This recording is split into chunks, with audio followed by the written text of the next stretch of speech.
everyone, and welcome to The Balancing Act. I'm Olga Villaverdi. And I'm Montel Williams. Today, help is on the horizon for those suffering from Alzheimer's disease. We're learning about a promising new drug. Wow. Plus, how comfort keepers can give some caregivers some relief. We'll explain why. I love that. The Balancing Act starts right now.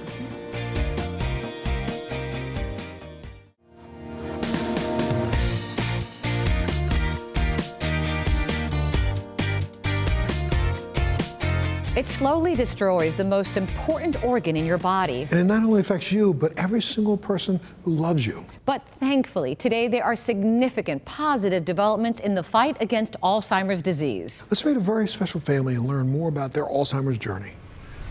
This you can put back in there because we're doing the new spaghetti right in here. So you fill that with water, I'll get the frying pan out for the burger, okay? Yeah. My name is Tim Sullivan. And we've been married for 38 years, and it's been great 38 years. And I got a wonderful partner here who's been a good strength for me when I need her. My name is Sally Sullivan.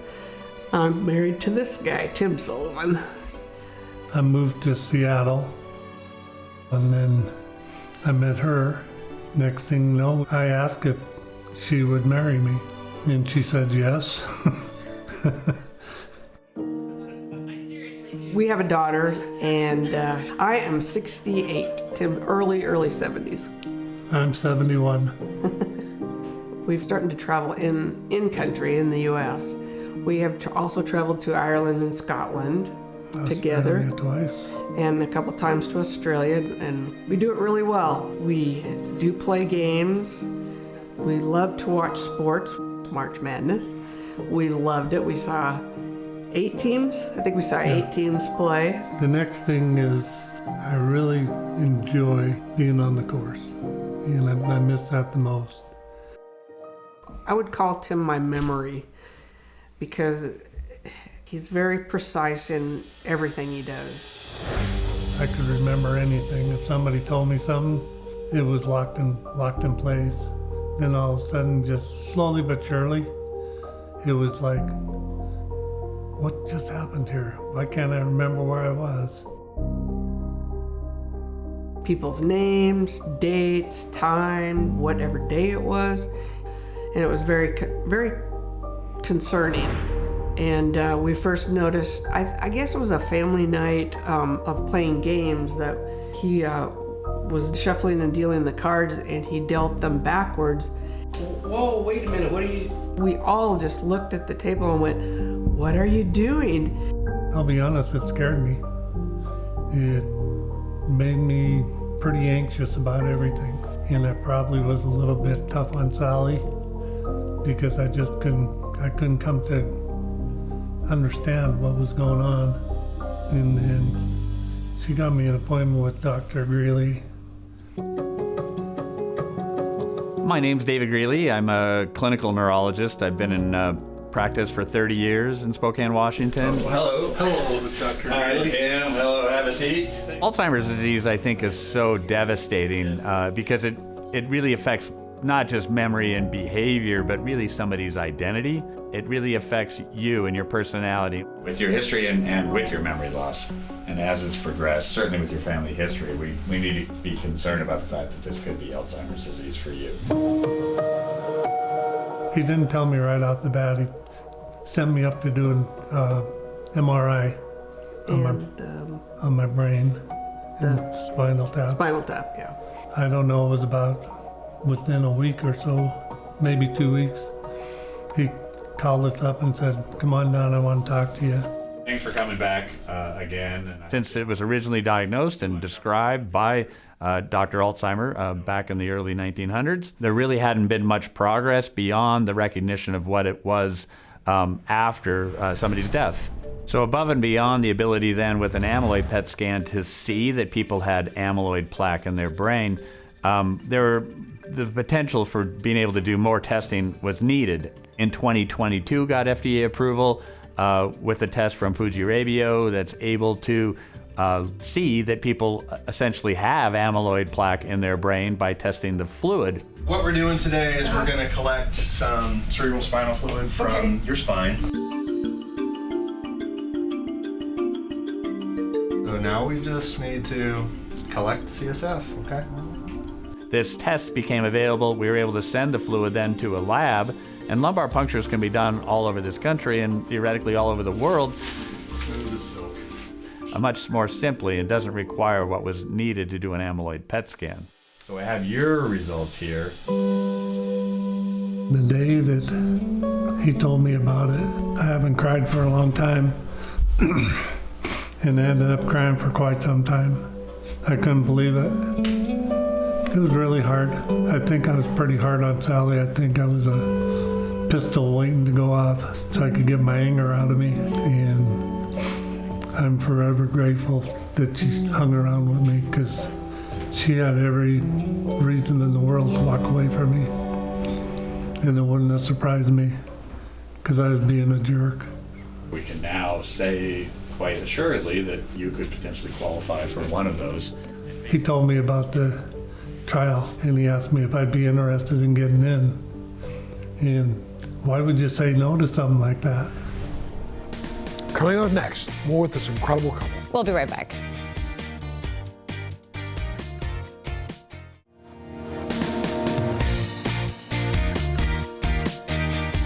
Welcome back to the Balancing Act. Now let's rejoin the Sullivans on their Alzheimer's journey. We can now say quite assuredly that you could potentially qualify for one of those. He told me about the trial, and he asked me if I'd be interested in getting in. And why would you say no to something like that? We really didn't have anything new or novel in the treatment of Alzheimer's disease until the past few years. But as of July of 2023, a FDA-approved drug came out that is different than anything ever before for Alzheimer's disease. And it's called disease modifying because it literally removes the amyloid plaque from people's brains and can actually put somebody into a situation where they no longer have amyloid and theoretically then wouldn't even qualify as having Alzheimer's disease. They're actually removing plaque. They're actually literally changing the makeup of your brain. Going through the trial was actually very good for me to keep focused on what my life is about. It's a great relief to be able to know that they're making leaps and bounds. Good to see you. Thank you Sally, so much. absolutely. Thanks. Thank you very much. I think we're at that verge, that hub, like I say, in early 2024, where we're soon to have FDA-approved blood tests, and those blood tests will then tell us that we have Alzheimer's disease, and that then will give us the impetus, I hope, to go find a physician who is doing research for other agents to provide even more than what these great drugs are already doing of removing amyloid plaque. This is not something that is for everyone. People have memory loss. We all have memory loss. Kids have memory loss, and you can't worry about that. What we're worrying about is somebody that's had progressive memory changes or personality changes that we can't explain by anything else. So again, if you've had it due to a head injury or from drinking alcohol or you're depressed, that's not probably Alzheimer's disease, but you can have both. So it gets tricky. And under age 65, it's probably not Alzheimer's disease, but it can be. And if it's under age 65 and it runs in your family, that means that generally more than half the people in your family have it, and they all got it before they were 65.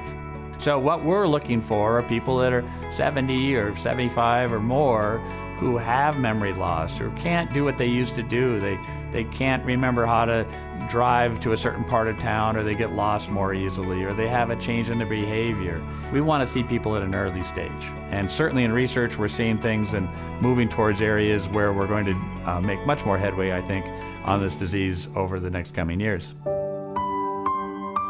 We've had our moments, and when I see him, that's when I start feeling way worse about myself, because she's as strong as anybody I've ever seen. And if I can bring her to tears, then it hurts me deeper inside. I've never heard you say that before. Save it for a surprise. Never heard that one.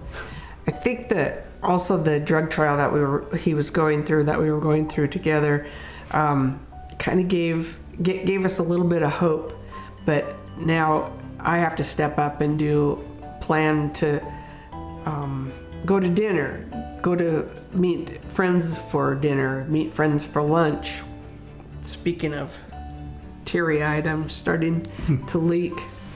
And so I've had to take a bigger role in just day-to-day things, keeping us busy so that we're not just sitting around watching TV, that we're actually being active. Like I said, we've organized a few trips to go to also. He would keep track of time because he's a numbers guy, so he would keep track of when the flights and where they were leaving from. And I was more into wanting to go find something to eat. That's a true statement. We just have to keep going to get out and do things, visiting, seeing sports. We're having to find new projects to do together because of the decline, I would say, in his memory and his brain. If I had to do it over again, I'd try to talk differently. I was angry at myself, and I took it out on her. I know she's had Parkinson's, and she just was lucky enough to get her DBS and made her new again. And I knew there was no new again for me. Thanks for telling me that. Thanks for sharing that. Yeah, it only took us how many years? Thank you so much. I think this interview is helping us more as a couple than anybody else we're helping. I'm not so sure. This is like he's telling me things I didn't even really know. This is crazy. I am crazy. I've got the papers to prove it. Wow. It's been a great journey. She's been beside me for all this time, and I've been alongside her when she needed me, and I can't tell you how much I love her. I tell her that every day just because I have to hear it to make sure that I'm still me. Can I give him a kiss right now?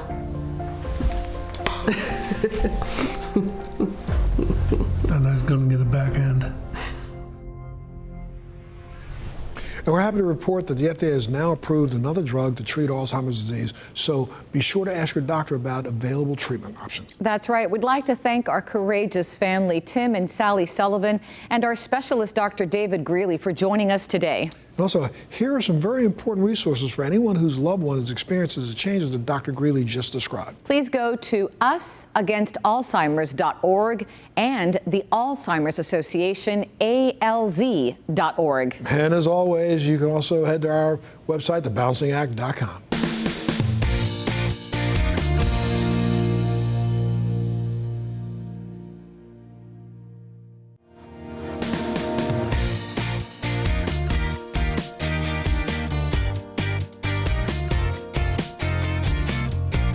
Recent statistics show 77% of adults over the age of 50 prefer to age in place. Now, you know, today, we're going to be diving deep into the heart of caregiving, where compassion meets dedication. Comfort Keepers help seniors thrive while living independently at home. Absolutely. So here with more are Sherry Snelling, a gerontologist and author, and Brian Huber, who understands what it means to care for elderly parents. Good morning. Welcome to the show. Thank you for having us. Good morning. This is an important topic. It really is. And I think, Sherry, this is something that everybody can relate to. Caring for someone you love, it could be very fulfilling, but a lot of us don't then think about the emotional and the physical toll it can take, especially on what I've heard is called the sandwich generation. Our parents we're taking care of and our children at the same time. Yeah, and there are so many people that are in that situation with two generations that they're caring for. I think one of the things that we see in caregiving, we focus on the physical tasks and we forget that the emotional side of caregiving is so important. And that's making sure that our loved one still has a joyful life, still creating quality of life and quality moments. And the sandwich generation is interesting, but if we have have children we can bring together with older grandparents, one of the things that we see is that the grandparents actually feel more relevant when they're sharing wisdom with the younger generation, and the younger generation of grandkids actually feels more resilient. And this is a really beneficial thing that we see in caregiving. Right, for you, I mean, this hits close to home, correct? Yeah, I'm living in the sandwich right now, absolutely. So my mom was the sole caregiver for my dad, who had a terminal illness, and when he passed, she wanted to stay at home, but it did take a huge toll on her, right? She was, mentally exhausted. There were just a lot of things going on, but I wanted to say, yeah, let's see what it's going to take to keep you at home. And so I relied on family and friends to get her, from point A to point B. She probably shouldn't have been driving. We had to go through that conversation. So I got to the point where I was like, I need some help here. What can I do? How can I get somebody in there to help? And that's where Comfort Keepers came in. And I read here that you went from home care to assisted living, which is a tough decision to make. Yeah, absolutely. So for my mom, we kept her in home as long as we could, right? So the caregiver would come 4 or 5 days a week, help her with groceries and going to doctor's appointments and things that she couldn't do. But she did have some memory issues. So we did have to eventually move her into assisted living. But the amazing thing is that Comfort Keepers was able to go into that situation and then, just being able to take care of her, on that one-to-one basis. Yeah, and Sherry, tell us a little about Comfort Keepers. What does it do? Well, Comfort Keepers has been around for more than 25 years, and it's really focused on providing services in the home to help, again, our older parents stay living as independently as possible. And it really helps with care transitions. So if your loved one is being discharged from hospital, a Comfort Keepers professional can come in and help you create a care plan and really make sure that the home environment is properly supporting your loved one. But the other side of it is the emotional side. And again, we forget about the emotional, the psychological, the mental health part of caregiving. And I think that's where Comfort Keepers really helps two lives, because they can help the older loved one, but they also help the caregiver. So again, if you have that care team and that professional from Comfort Keepers, then you can take a breath and you can go do something for yourself and know that your loved one is still being cared for. I was reading here, Sherry, that Comfort Keepers, their whole approach is elevating the human spirit. Brian, did you see that?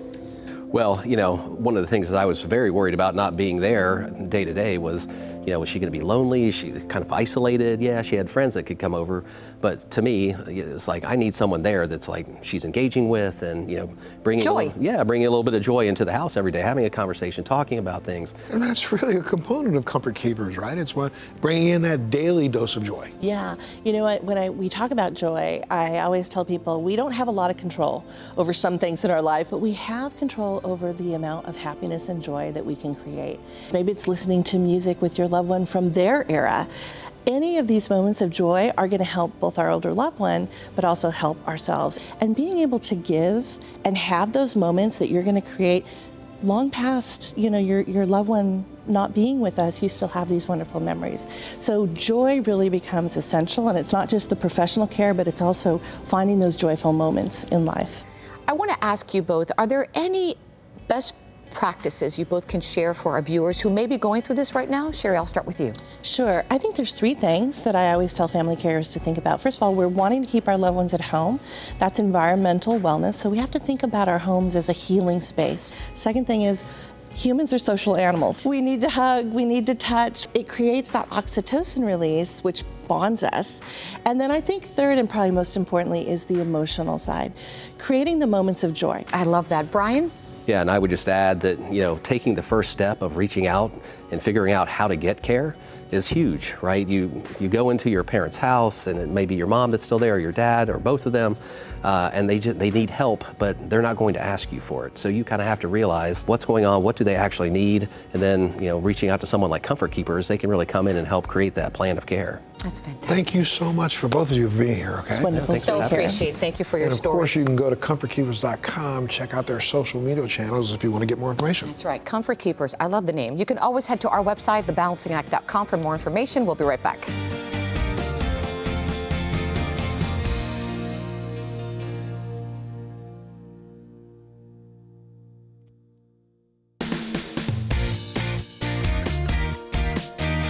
Well, thank you so much for joining us today. And remember to check out our social media channels. We're everywhere: Facebook, Instagram, X. All over the place. You name it, we're on it. And don't forget our website, thebalancingact.com. Love that family of yours. Stay safe. We'll see you next time.